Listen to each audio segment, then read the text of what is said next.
ఓం సాయిరామ్. బాబా భక్తులందరికీ కూడా నమస్కారం అండి. అందరూ కూడా సుఖంగా సంతోషంగా ఎప్పుడూ కూడా ఆనందంగా ఉండాలి అని చెప్పి ఆ బాబాగారి తరపున నేను కూడా మనస్ఫూర్తిగా కోరుకుంటున్నాను. ఈరోజు బాబాగారు అందించే సందేశం ఏంటి అంటే కనుక, తల్లి ఇది అదృష్టమా? తప్పు చేస్తున్నావు, నమ్మిన వారే కురివి పెట్టబోతున్నారు. అసలు ఎవరు? నిజం తెలిస్తే నిజంగానే నువ్వు గుడ్లు తేలేస్తావు అని చెప్పి ఏదో తెలియని సందేశంతో బాబాగారు మన ముందుకు వచ్చారండి. అదేంటో వినే ముందు చాలామంది కూడా చెప్పుకోలేనటువంటి సమస్యలతోటి సతమతమైపోతూ వాటిని ఎలా తీర్చుకోవాలో తెలియక ఇబ్బంది పడిపోతూ ఉంటున్నారు.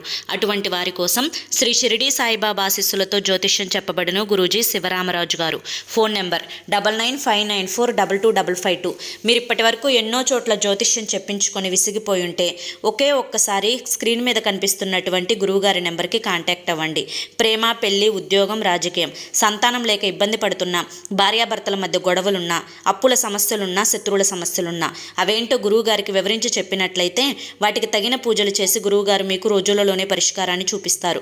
గురువుగారు చెప్పింది చెప్పినట్లుగా 100కు 1000% జరుగుతుంది.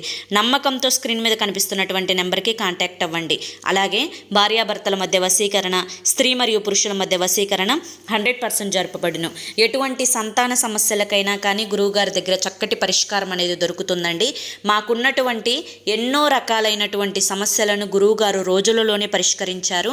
అలాగే మీ జీవితాల్లో కూడా ఆనందాలు నిండాలి అన్నా, అదృష్టాలు రావాలి అన్నా, సంతోషాలు రావాలి అన్నా ఒక్క నిమిషం కూడా ఆలస్యం చేయకుండా వెంటనే స్క్రీన్ మీద కనిపిస్తున్నటువంటి గురువుగారి నెంబర్కి కాంటాక్ట్ అవ్వండి.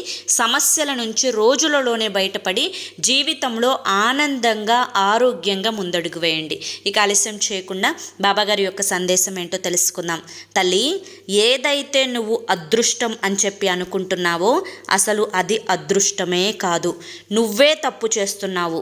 ఎందుకంటే ఎప్పుడైనా కానీ ఒక్కసారి మోసపోయాము అంటే పొరపాటో ఏమరపాటో అందుకే మోసపోయావు అని చెప్పి అనుకోవచ్చు, మనల్ని మనం సమర్థించుకోవచ్చు. కానీ పదే పదే మోసపోతున్నావు అంటే అది సమర్థించుకోవడానికి కూడా ఇక నీకు అర్హత లేదు అని చెప్పి తెలుసుకోవాలి. ఎందుకు అంటే కనుక ఎదుటి వ్యక్తుల యొక్క మనస్తత్వాలు నీకు తెలుసు. ఎందుకు నీ దగ్గరికి వస్తున్నారు, ఏ అవసరం తీర్చుకోవడానికి వస్తున్నారు, భవిష్యత్తులో ఏ అవసరాల కోసం ముందుగానే నీ కాళ్లకు ప్రేమ అనేటువంటి ఆశ చూపించే సంకెళ్ళను వేస్తున్నారు. ఎక్కడ నీకు ఏ మాటలు చెబితే వారు నీ యొక్క మాటల వెనుక ఉండేటువంటి ఆంతర్యాన్ని పక్కకు నెట్టి వారి మీద మంచి దృష్టిని ఏర్పరచుకునే విధంగా చేయగలుగుతున్నారు. అలాగే నీకు వారి యొక్క వ్యక్తిత్వాలు పూర్తిగా తెలుసు. అవసరానికి మాత్రమే కాళ్ళు పట్టుకుంటారు అని చెప్పి తెలుసు. నీ వెనుక గోతులు తవ్వుతారు అని చెప్పి తెలుసు. నీ ముందు మంచిగా నటిస్తూ నీవు పక్కకు వెళ్ళిన తర్వాత పక్కన వాళ్ళకి నీ మీద చెడుగా ప్రచారం చేస్తూ ఉంటారు అని కూడా తెలుసు. నీకు ఉన్నటువంటి పేరును, నీకున్నటువంటి మంచితనాన్ని నలుగురిలో నీ మీద ఎవరికైతే చెడు అభిప్రాయాలను సృష్టించారో ఆ యొక్క వ్యక్తుల మనస్సుల్లో నీ స్థానం ఏంటో చెప్పమంటావా? ఇది ఏది చెప్పినా వింటుంది, మాకు ఏదైనా చేసి పెడుతుంది, మేము చీ అన్నా చా అన్నా మళ్ళీ అవసరమయ్యి కాస్త మంచిగా మాట్లాడితే మా కాళ్ళ దగ్గరకు వచ్చి పడుతుంది. అసలు దీనికి ఒక తెలివితేటలు లేవు, ఎదిరించి మాట్లాడేటువంటి ధైర్యం లేదు.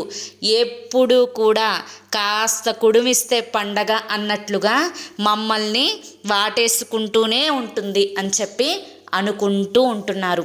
ఇది నిజమేనా తల్లి? ఇది వాస్తవమేనా? నువ్వేమో నా వాళ్ళు కదా, నా వాళ్ళు నా చుట్టూ ఉంటే నలుగురిలో నాకు బలగం పెరుగుతుంది, నాకు బలం పెరుగుతుంది, నా వాళ్ళు నా వెంటే ఉన్నారు, ఈ అమ్మాయి మంచిది అని చెప్పి చెప్పుకుంటారు అని చెప్పి ఇది ఒక అదృష్టంగా నువ్వు భావించి నలుగురిలో వారి వెనుక పడుతూ ఉన్నావు.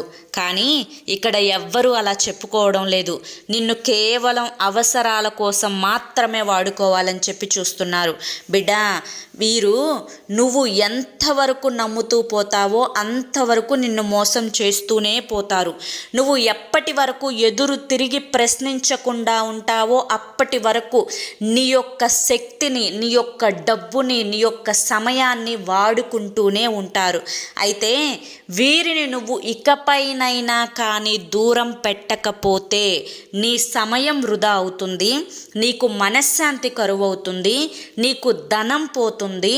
అలాగే నలుగురిలో ఇప్పటి వరకు వారు ఏదైతే చెడు ముద్ర వేశారో, నువ్వు గయ్యాలి దానివి, రాక్షసివి, నువ్వు భర్తని పిల్లల్ని మనశ్శాంతిగా ఉండనివ్వని దానివి, నువ్వు టార్చర్ చేసేదానివి, ఇలా రకరకాలైనటువంటి నిందలు ఏవైతే నీ మీద మోపారో అవి ఏవి కూడా తుడుచుకుపోవు. అవి ఎప్పటికీ అలాగే ముద్రించుకుపోయాయి జనాల మనసుల్లో. ఎందుకంటే ఆ జనాలు అంటే ఇక్కడ ప్రపంచంలో ఉండే జనాలందరూ కాదు. నీవు ఎవరింటికైతే ఫంక్షన్లకు వెళ్తావో, ఎవరింటికైతే పేరంటాలకు వెళ్తావో వారి మనసుల్లో వేయాల్సిన విత్తనం ఎప్పుడో వేసేశారు. ఇక నువ్వు వారితో మంచిగా ఉన్నా ఆ విత్తనం మొలకై, చెట్టై, మానై, మహావృక్షమై కూర్చుంది. నువ్వు ఇక ఏది కూడా చేయలేవు. ఆ మొలకని పీకని కూడా పీకలేవు. ఎందుకంటే ఇక నరకడానికి కూడా నువ్వు వారి దగ్గరికి వెళ్ళలేవు. కాబట్టి తెలుసుకో, కాస్తంత జ్ఞానం తెచ్చుకో. ఎవరు నీవారు, ఎవరు పరాయి వారు. నీకు అన్ని తెలివితేటలు ఉంటాయి అని చెప్పి అనుకుంటావు కదా, మరి ఎందుకు పదే పదే పప్పులో కాలేస్తూ ఉన్నావు? ఎందుకు మంచితనానికి పోతున్నావు? ఎక్కడ, ఎప్పుడు, ఎలా, ఏ విధంగా మాట్లాడితే అవతలివాడు చేసిన తప్పు గుర్తుకు రావాలో అలా మాట్లాడి నువ్వు చూపించాలి కదా. మరి ఎందుకు మౌనంగా ఉండిపోతున్నావు? మరి నువ్వు చాటున నాలుగు గోడల మధ్య నువ్వు వేసుకునే ప్రశ్నలన్నీ కూడా అబద్ధమా? నిన్ను నువ్వు మోసం చేసుకుంటున్నావా? అసలు ఏం చేయాలి అనుకుంటున్నావు బిడ్డ? అయితే నువ్వు ఇప్పుడు ఈ అప్డేట్ అవుతున్నటువంటి జనరేషన్లో కరెక్ట్గా లేవు అని చెప్పి తెలుసుకోవాలి. భగవద్గీతలోనే చెప్పారు, ఎవరు నీతో ఎలా ఉంటే అలాగే ఉండు అని చెప్పి. కాబట్టి మంచితనం ఎప్పుడూ పనికిరాదు, అందరి దగ్గర పనికిరాదు. తెలుసుకొని జాగ్రత్త పడకపోయావు అంటే నష్టపోయేది నువ్వు, నీ బిడ్డలు అన్న విషయాన్ని తెలుసుకో అని చెప్పి ఈరోజు బాబాగారు మనకి చాలా చక్కటి సందేశాన్ని అందించారండి. మరి బాబాగారు అందించిన ఈ సందేశంలో మీ అందరికీ కూడా చాలా అర్థమైంది, తెలుసుకున్నారు అని అనుకుంటున్నాను. అలాగే ఈ వీడియో మీ అందరికీ కూడా నచ్చింది అని చెప్పి అనుకుంటున్నాను. నచ్చింది అనిపిస్తే ఈ వీడియోకి ఒక లైక్ ఇవ్వండి. అలాగే మీరు కింద కామెంట్ సెక్షన్లో మీ యొక్క మనసులోని సంకల్పం చెప్పుకుంటూ కింద ఓం సాయిరామ్ అని చెప్పి టైప్ చేయండి. మొదటిసారి మన సాయి పిలుపు ఛానల్లోకి వచ్చినట్లయితే మన ఛానల్ని సబ్స్క్రైబ్ చేసుకొని సపోర్ట్ చేయండి. మరి రేపు మరొక మంచి వీడియోతోటి మళ్ళీ కలుసుకుందాం. అంతవరకు కూడా బాబాగారి యొక్క ఆశీస్సులు మీ మీద, మీ కుటుంబ సభ్యుల మీద ఎల్లకాలం ఉండాలి అని చెప్పి మనస్ఫూర్తిగా కోరుకుంటూ సర్వేజన సుఖినో భవంతు. అలాగే మీరు ఎటువంటి సమస్యలతోటి బాధపడుతున్నా కానీ స్క్రీన్ మీద కనిపిస్తున్నటువంటి గురువుగారి నెంబర్కి కాంటాక్ట్ అవ్వండి. సమస్యల నుంచి కొన్ని రోజులలోనే బయటపడి జీవితంలో ఆనందంగా ముందడుగు వేయండి. ఎంతోమంది బాధలలో, దుఃఖాలలో నిండిపోయిన వారి యొక్క జీవితంలో గురువుగారు తమ యొక్క పూజల ద్వారా వెలుగును నింపారండి, అదృష్టాన్ని నింపారు. కాబట్టి మీరు కూడా చివరి ప్రయత్నం అనుకోనైనా కానీ ఒక్కసారి గురువుగారి నెంబర్కి కాంటాక్ట్ అవ్వండి. జై సాయిరామ్.